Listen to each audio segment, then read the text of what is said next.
Hola, muy buenas a todos. Mi nombre es Francisco Lipari, estudiante de la licenciatura en Psicología de la Universidad de Yacambú, el cual cursa la materia de Estadística Descriptiva. ¿Ok? En este video vamos a hablar un poco sobre la estadística y cómo sus aplicaciones en el área de la psicología. ¿Ok? Primero comencemos con la definición. ¿Cómo podemos definir estadística? Nos topamos con ella en el lenguaje cotidiano. En realidad posee dos significados sencillos. El primero de todo es la recopilación de información, recopilación y presentación de información numérica. Esa sería como la forma más sencilla de expresarlo.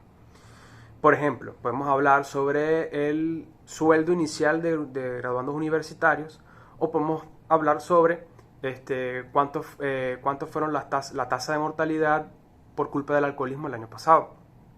A menudo la información estadística se presenta de manera gráfica. Es útil para captar la información del lector y además también presenta una cantidad de información bastante fácil de observar. Okay, como por ejemplo puede ser la gráfica de distribución normal con forma de campana de Gauss, o puede ser también la gráfica de distribución normal logarítmica hasta un ideograma. Pero en sí la estadística tiene un significado mucho más amplio que la simple recolección y publicación de datos numéricos. Definimos estadística como la ciencia que recoge, organiza, presenta, analiza e interpreta datos con el fin de proporcionar una toma de decisión más eficaz. A través de la definición podemos intuir cuál es la metodología de esta ciencia. El primer paso sería recoger la información. Por ejemplo, puede ser en el caso de una encuesta.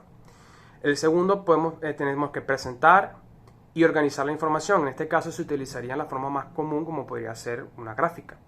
Y por último tenemos lo que es la interpretación y el análisis de los datos. Okay. Por lo general, el estudio de la estadística se divide en dos categorías bien definidas: la estadística descriptiva y la estadística inferencial. La estadística descriptiva se define como el método para organizar, resumir y presentar datos de manera informativa.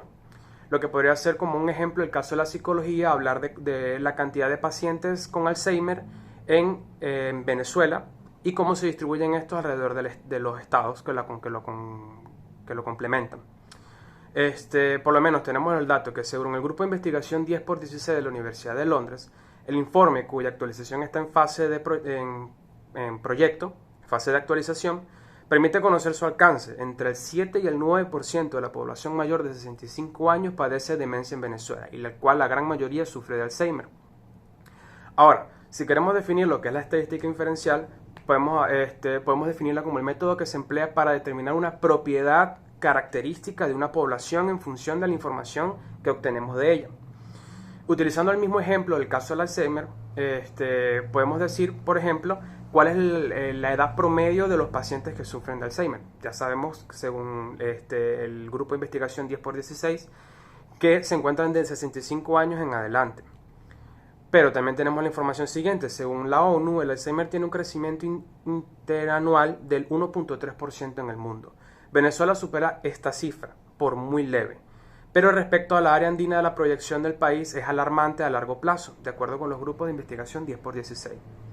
Ahora, refiriéndome al caso particular de la licenciatura en Psicología, la estadística forma parte de la formación de la disciplina debido a la preparación del profesional para acceder y generar conocimiento científico, discernir entre falsa información y cuál de ellas está mejor fundamentada, y utilizar y seleccionar instrumentos y aplicarlos de manera coherente y eficaz e significativa.